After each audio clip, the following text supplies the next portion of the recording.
for listeners who may not know yet, how would you describe Scottsdale Vibes in 3 words? 3 words. You know I talk a lot, right? So we're going to have to get 3 words.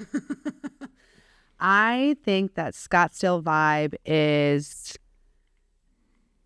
a loving, caring community is what I think of when I think of Scottsdale Vibes. I think we care a lot about one another. I think we take care of one another. And I think we're very lucky to live where we live. It's such a beautiful city with so much to do. What do you guys mainly talk about on there? So I like to talk about, my tagline is, we talk about people, places, and events that have to do with Scottsdale.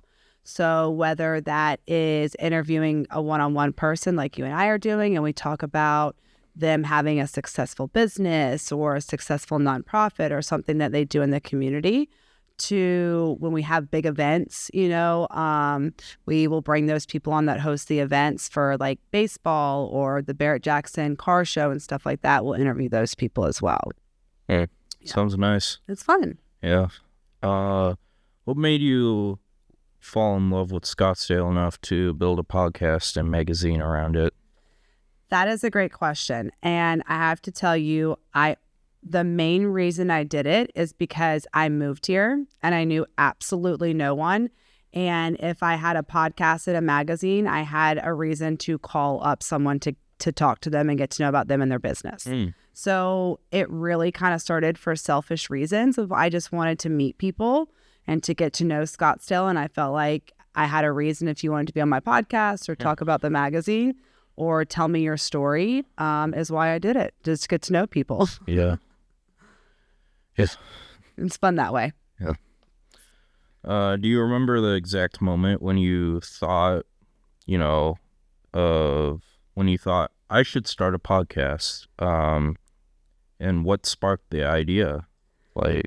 That is a really great question. I used to work in television production. So I used to work behind the scenes of TV.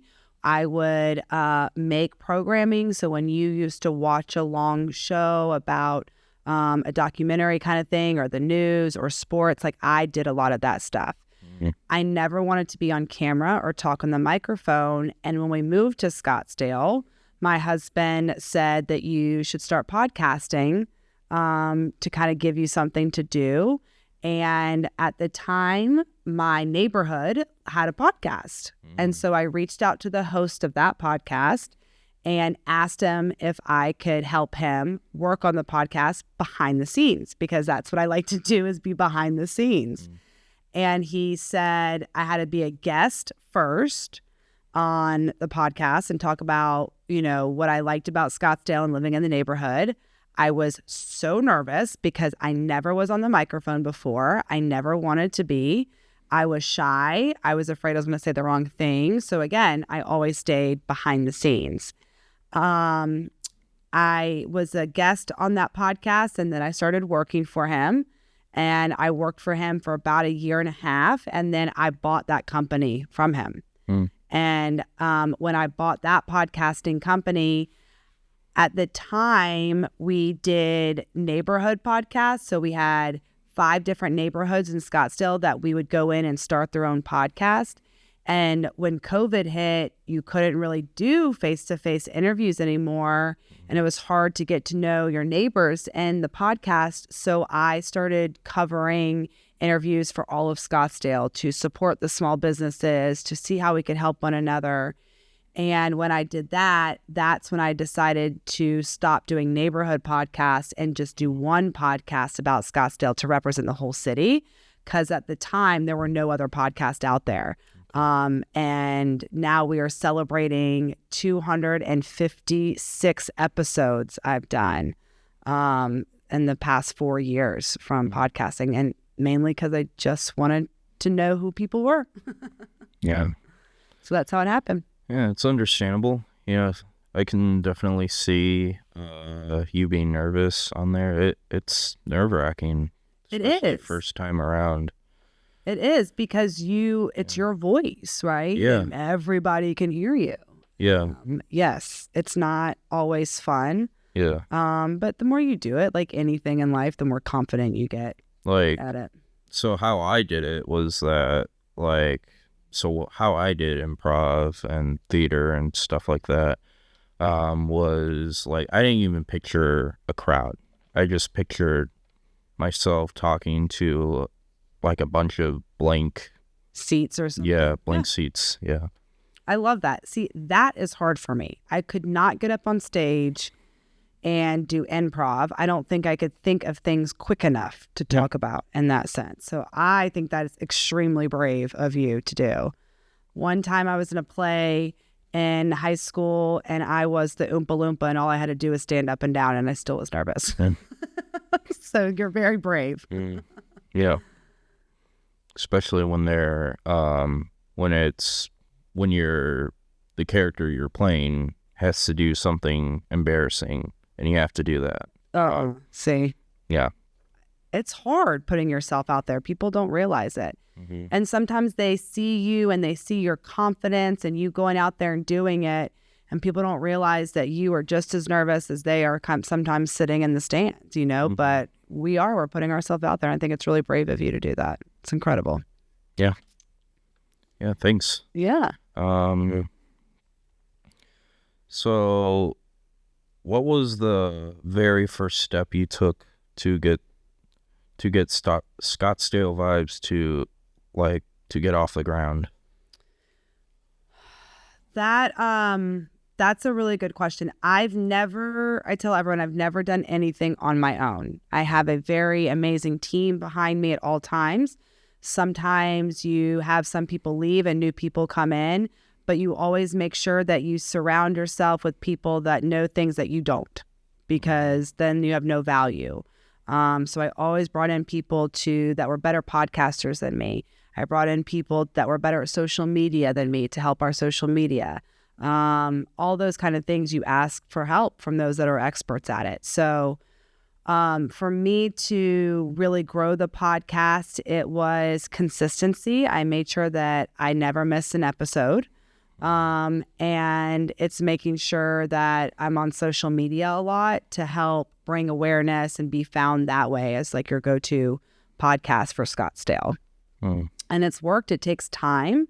You have to promote yourself a lot, out there and tell everyone about you and put yourself out there and tell everyone about the podcast. And now that I've been doing it for 4 years, I'm known as a podcast lady, which I think is kind of funny, but it works. Just consistency.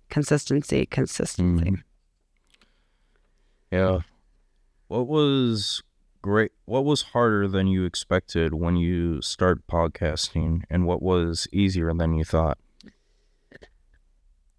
I think the answer is the same, and that is getting over my fear of being on the microphone. Mm-hmm. I think the hardest part, even to this day, I have a very hard time watching myself on the YouTube channel and listening to my podcast are very hard. And it's because you don't like how you sound, or you said something you wish you didn't say, and you critique yourself very harshly, or I do, in that sense. So it's very hard for that. I also found it very easy to talk on the microphone and realize I do have a skill set to have a conversation and to learn about people, and that I wasn't trying when I was doing the interviews. I was very interested in the person I'm speaking with and very interested in the interview. So what was always hard and still is, when I get into it and the interview starts, I feel much more relaxed. Mm-hmm. I feel myself and I feel at ease just talking to the person in front of me. So yeah, being on the microphone is the hardest and easiest thing I think of the job for me. Yeah. Makes sense. Like, I don't even try to picture the microphone. Yeah. Like, I just feel like talking. Yeah. Just want to talk. Yeah.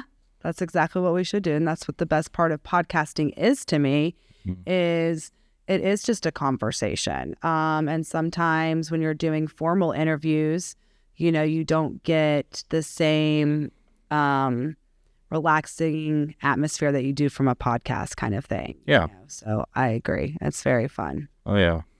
It's really fun. How did you decide who your first guests would be? So I would take anyone that would say yes to me. I don't think I had very many, I didn't know a lot of people to ask. So I would just ask anybody that wanted to come on. And I joined the Scottsdale Chamber of Commerce when I started the business. And that was how I was meeting people, was going to those events. And I remember talking to someone that works at the chamber, and she asked me, what are you doing here? What's going on? Just to help me, like, what were my interests so she could help me connect. And I said, I just want to talk to really cool people. Like, who has a cool story here that I should tell the world? And who's a successful business owner because they figured out a way and they want to share their story? Like, all I want to do is to tell people stories. So tell me whose story to tell. And she was like, oh, well, this is easy. And so she just kind of started introducing me to people, and those people to new people. And that's to this day how I get guests, is a lot of just recommendations and people promoting themselves to me. Like, I have a book coming out, or I've started this new company, all these kind of things that they promote themselves to me now. So I'm wondering, I should know this answer. I don't even remember who my very first guest was. Now that you ask, I'll have to go back and look. That's a good trivia question. Yeah. But yeah, anybody that would say yes to me, I took. I was not picky. What year did you start your podcast? I started Scottsdale Vibes. I started in May of 2021. I worked for the other company from December of 2019 for about a year and a half. And when I bought the company in the spring of 2021, I took 2 months off to get a new logo, rebrand everything, and kind of get going. And then I launched May of 2021. Yeah. Yeah. Wow, that's crazy. Happens quickly. Yeah. It's crazy once you think about it. Yeah. So it'll be 5 years. 2, 3, 4, 5, 6. Yeah. Yeah. Wow. 5 years. I think that's the longest job I've ever had, now that I think about that out loud. The one I created for myself. Yeah.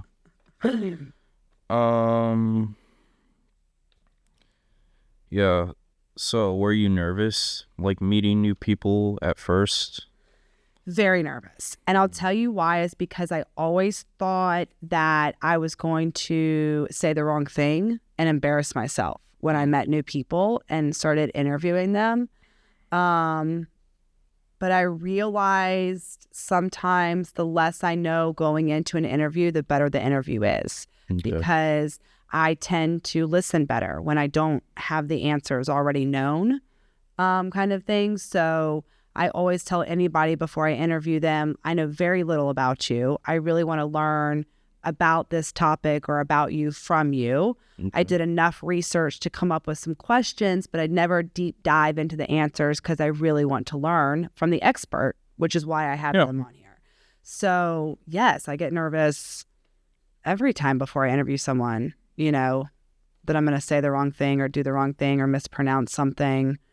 But I've just learned to just go with it and say, oh, that makes sense. Laugh at myself, if I say something silly, and realize it happens to all of us. And that's why I brought them on, was, again, to teach me about the topic. Yeah. What's one episode or interview that really changed the direction of your podcast, and why? I was just talking to a friend about that earlier today, about which episodes you could use the word like go viral or really hit with the downloads more than others. Some of the biggest ones that have worked for me have been the events. So Barrett Jackson and the Waste Management Phoenix Open are massive events in Scottsdale. So those tend to do really well for us, because I think a lot of people are Googling that event or searching for information, and then our podcast will pop up for it. So those tend to do really well, the bigger events. Politicians do well on the podcast. And I think, again, that's just because that's what is of interest that affects us personally in that sense. I really don't do a lot of politicians unless it's election season, and then they're allowed to come on for 10 minutes and just talk about certain topics. But otherwise, I have no politicians and no religion on my podcast. I'm very strict about that. Yeah. I feel like that's just too personal, and I'm not in the business of getting to that. Yeah. And so I stay away from that, and they know that. Politicians know that. And very big names or successful entrepreneurs do really well on the podcast. But when it comes time to community information, like I get to interview, police chief Joe LeDuc or fire chief, Tom Shannon, those episodes do really well because it's informing the community about what's going on for public safety. And there's a lot of interest in that. So big names like that, when it comes to how it affects Scottsdale, will do really well on the podcast. Yeah. Yeah. How do you keep your podcast feeling fresh and exciting, especially when covering the same city? That is a great question. And that is it's really specifically hard to do when it comes to these events, because the events happen every single year, that it's important that we cover it. But you're right. How do you bring a new perspective or a new angle or information on it? So again, for instance, we have learned that what works for the WM Phoenix Open is a lot of information about safety and how it works and how to get in and how to get out and the rules and regulations. That is what people are interested in. So for that specifically, we will do, we'll interview the Scottsdale Police and Scottsdale Fire. For the events, we try to bring on new people. So for spring training, trying to get different baseball teams or different things that affect baseball, or deal with baseball on the podcast. And then as far as bringing on new entrepreneurs or, leaders in that sense, I think that because they are so different, that each idea is different and fresh, that it helps stay fresh in that way. But at the end of the day, it's up to me to bring the energy. It's up to me to bring the interview and make the podcast good, because people are coming back to listen to me and how I talk to people and what I talk to people about, not always about the guest. So as long as I keep the energy going and I keep interested, I think that'll keep the listener coming back every week too. Yeah. It's a good strategy. Yeah, building that brand for yourself, because you're the one bringing the interview. You're the one bringing the energy. So that's what they want to come back and hear every week. You're the one opening up the podcast. Yeah, exactly. You don't have to do the podcast. You're choosing to open up the podcast. That's just it. Yeah. That's exactly it. It is a choice, and it's one that we make, and then, which I think makes it more fun and enjoyable. And not a tedious task that has to be done, right? Kind of thing. So yeah, that's good. Yeah.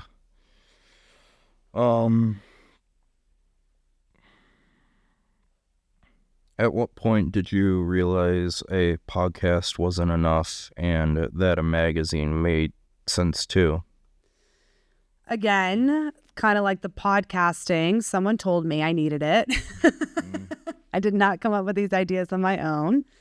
I had the former owner of the magazine on as a guest for the podcast. And she and I really connected. And when she was ready to sell the magazine, she called me and said, "Hey, I think you need the magazine. I think it would be a great opportunity for you to have the magazine along with the podcast. That way people can be in the magazine and on the podcast and everything else." So, again, it was like the podcasting. Someone told me I needed to buy it and do a different podcast. And she told me I needed to buy the magazine and expand the podcast and magazine. And I thought really hard about it. And again, talked to my husband about it a lot. And then I was like, yep, let's do it. So we did. I never, ever, ever, ever, ever thought I would be a podcaster and own a magazine. ever. If you would have told me that 5 or 6 years ago, I would have laughed. It's like, no way. Yeah. Ever. So I have since stopped saying never because I feel like it curses me and it's going to happen. Yeah. So I just keep the opportunities and coming and the doors open, and you never know what's next. And I've really started to enjoy podcasting and the magazine more when I thought like that. Yeah. Yeah. And like, it's hard to believe that you're gonna be like, just even saying to yourself that you own a podcast, you own a magazine. Yeah.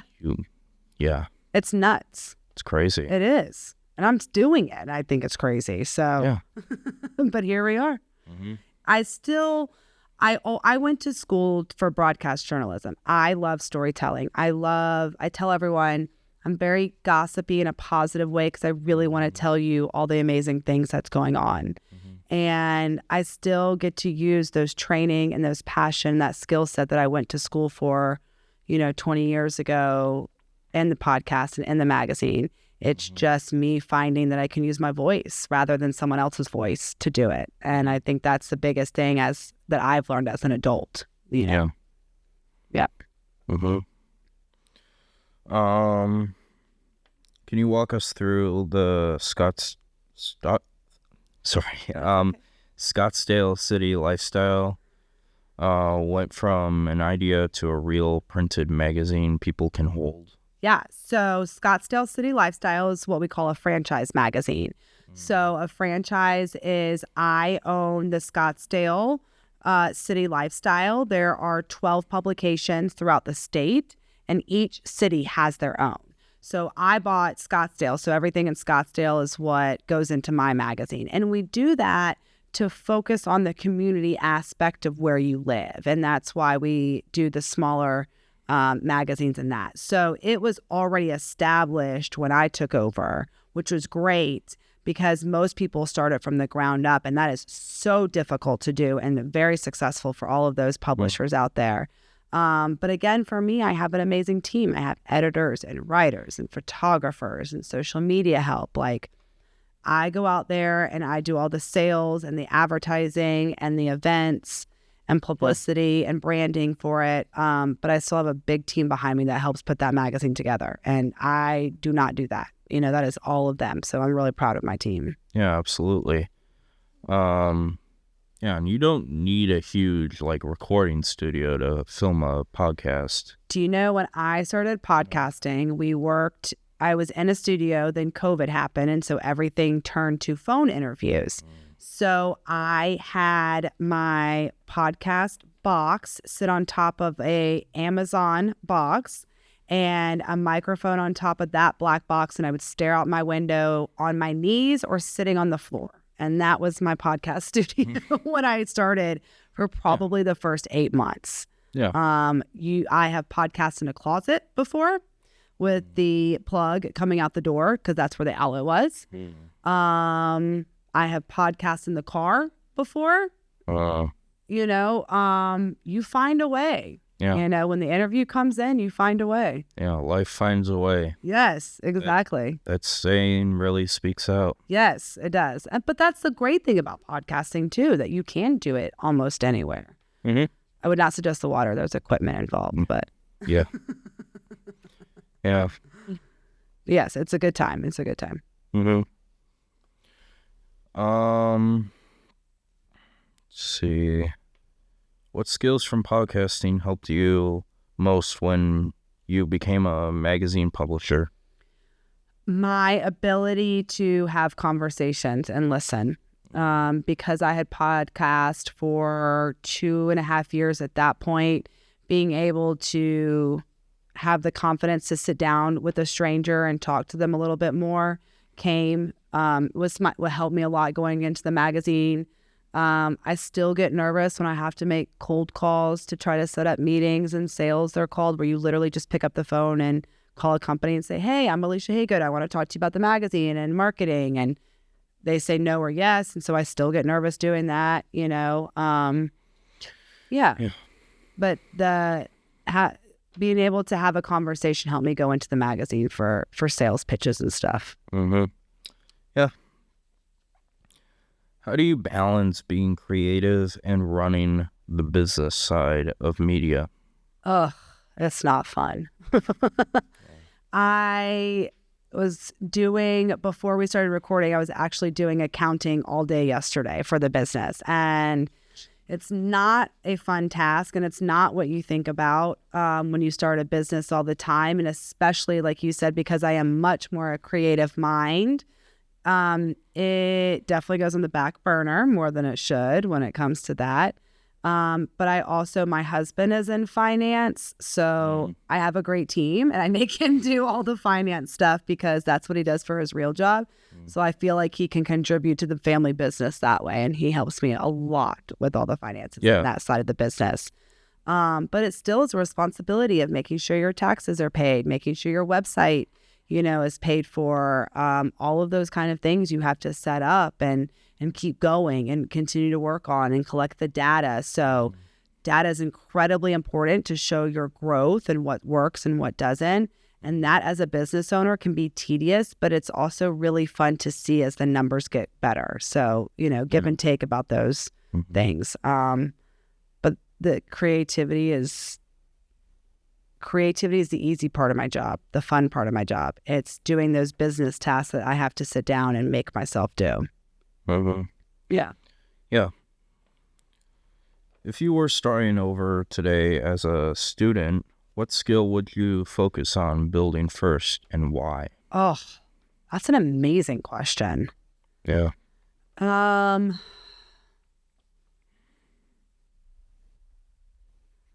If I was to work on something now, I think I am still really technically challenged. Like, anytime I worked in TV, my first friends were the engineers. I just knew that that's who I needed to be friends with because I was going to break something or I was going to push the wrong button or something like that. So maybe learning a little bit more of the tech side of things, because that was kind of thrown on me during COVID too. I used to have an engineer that would sit with me during every episode, and then having to go home and figure stuff out on my own or FaceTime him so we could do things over the phone together. You kind of get thrown in and doing that. So maybe the technical side, I would have pushed myself a little bit more. Yeah. But one of the best pieces of advice my professor gave me that I appreciated later on in my career was don't pre-write everything. Just go into it talking. Yeah. And I tried to come up with too many detailed situations that you could tell a difference if I wasn't relaxed and I wasn't being myself. I was so worried about being perfect that I was messing up too much. So just reminding yourself that you learn from those mistakes and bumps in the road. And that's where the confidence comes from, is learning from those, kind of things. So definitely appreciating the bumps in the road and the mistakes, to continue to learn from, and then learning technology a little bit better. Yeah, and I don't even read a script when I'm being interviewed. Yeah. I just ad-lib everything. Good. Well, that's your improv ability too. That's amazing. Yeah. Yeah. I always like to tell people I have questions I'll write out to kind of give me like a path to take down, or if the interview's really boring and I need a quick question, I can have something. But no, just to talk to people is what it's all about. I mean, that's the fun thing. Yeah.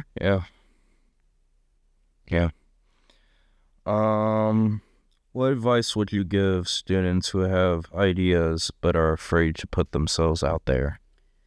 Oh, this is who I am. I tell everyone, people are so surprised that I really have very low self-esteem, and people don't believe me when I say that because I put myself out there so much. But I do. And it is very, very hard for me to put myself out there.